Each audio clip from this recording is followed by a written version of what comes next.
विधानसभा उपचुनाव के लिए भारतीय जनता पार्टी की तरफ से जैसे ही उम्मीदवारों की सूची जारी की गई तो कई जगह से बगावती सुर देखने को मिले। देवली उनियारा के अंदर विजय बैंसला का टिकट काट लिया गया तो उनके समर्थक नाराज हो गए और पानी की टंकी पर चढ़ गए। प्रशासन के हाथ पांव फूल गए। बड़ी समझाइश के बाद उनको पानी की टंकी से उतारा गया। उसके बाद मोबाइल के टावर पर कुछ उनके समर्थक चढ़ जाते हैं।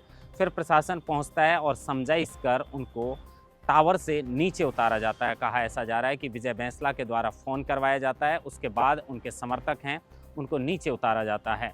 दरअसल जब विजय बैंसला को टिकट दिया गया था 2023 विधानसभा चुनाव के अंदर, तो राजेंद्र गुर्जर के समर्थक तो भारतीय जनता पार्टी के प्रदेश कार्यालय जयपुर में पहुंच गए थे और जोरदार प्रदर्शन किया था।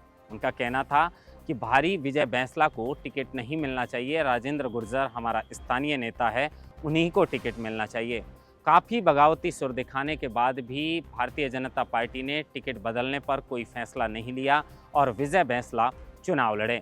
अब विजय बैंसला के समर्थकों का कहना है कि राजेंद्र गुर्जर ने पार्टी के साथ भीतरघात किया है और उसी की बदौलत मात्र 21,000 वोटों के अंतर से जो है वो विजय बैंसला को हार का सामना करना पड़ा। अब उनका कहना है कि राजेंद्र गुर्जर की जगह भले ही किसी और को टिकट दे दिया जाना चाहिए, लेकिन इन्होंने पार्टी के साथ भीतरघात किया है। ऐसे में राजेंद्र गुर्जर का टिकट पार्टी को बदलना चाहिए। उसके बाद राजेंद्र गुर्जर पे भीतरघात के आरोप लगे। उसके बाद भी पार्टी ने उन्हें फिर भरोसा जताया और मैदान में उतारा है। एक बात तो है, राजेंद्र गुर्जर की देवली उनियारा के अंदर अच्छी पकड़ मानी जाती है और लोगों का कहना है कि उनको एक एक व्यक्ति अच्छी तरह जानता है। विजय बैंसला के पिता और उनका आरक्षण का जो आंदोलन था उसमें एक लंबा संघर्ष रहा था। विजय बैंसला तो खैर बाद में उनकी एंट्री हुई, लेकिन स्वर्गीय जो कर्नल किरोड़ी सिंह बैंसला हैं उन्होंने एक लंबे समय तक समाज के लिए आरक्षण की लड़ाई लड़ी है और उन्हें पहली बार देवली उनियारा से विजय बैंसला को टिकट दिया गया है, लेकिन दूसरी ही बार उपचुनाव में विजय बैंसला का टिकट काट लिया गया। अब समर्थकों की नाराजगी इस बात से है कि राजेंद्र गुर्जर ने भीतरघात किया है। ऐसे में पार्टी ना विजय बैंसला को टिकट दे ना राजेंद्र गुर्जर को टिकट दे, इनकी जगह किसी और को टिकट दे दिया जाना चाहिए। ये सिर्फ देवली उनियारा ही नहीं बल्कि कई जगह से भारतीय जनता पार्टी ने जैसे ही उम्मीदवारों की सूची जारी की है, बगावती सुर देखने को मिले हैं। झुंझुनू के अंदर 2023 विधानसभा चुनाव के अंदर बबलू चौधरी को पार्टी ने मैदान में उतारा था, लेकिन बबलू चौधरी चुनाव हार गए और बबलू चौधरी का इस बार टिकट काट लिया गया।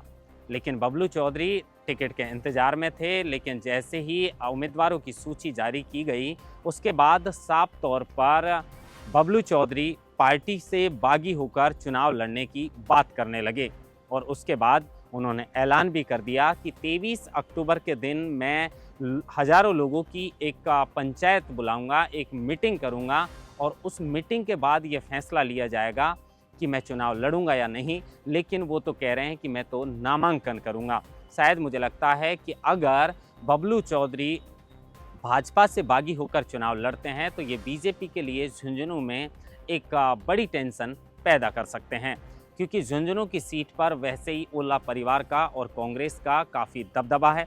ऐसे में पार्टी को अगर जीत देखनी है तो किसी भी तरीके से बबलू चौधरी को जो है वो राजी करना पड़ेगा और 23 अक्टूबर के दिन अगर बबलू चौधरी नामांकन करते हैं तो ये पार्टी के लिए एक नई मुसीबत हो सकती है।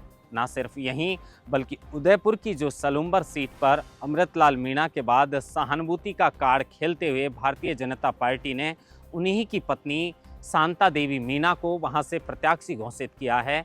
तो टिकट के इंतजार में बैठे नरेंद्र मीणा कहने लगे कि मेरे कार्यकर्ता खून के आंसू रोए हैं और कार्यकर्ता खून के आंसू रोए हैं तो मैं देख नहीं सकता और बगावती सुर दिखाने लगे। हालांकि पार्टी ने उन्हें खुश करने के लिए चार्टर प्लेन से जयपुर लाया गया। मुख्यमंत्री भजनलाल शर्मा से मुलाकात करवाई गई और सीधी भाषा में कहें तो उन्हें खुश कर दिया गया। ठंडे पानी के छींटे देकर उन्हें वापस लौटा दिया गया।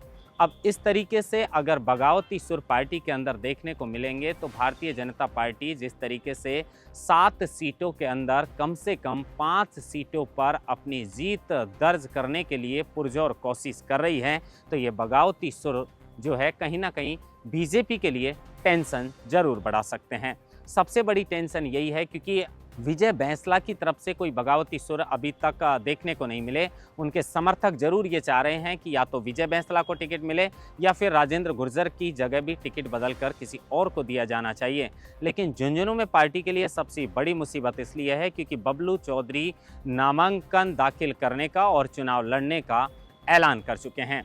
देखना ये होगा कि भारतीय जनता पार्टी कैसे कंट्रोल में लेती है और जिस तरीके से ये बगावती सुर उठ रहे हैं उसके लिए पार्टी किस तरीके से किस नेता को भेजकर बबलू चौधरी, नरेंद्र मीणा को जिस तरीके से शांत किया गया है, बबलू चौधरी को क्या नामांकन करने से भारतीय जनता पार्टी रोक पाएगी?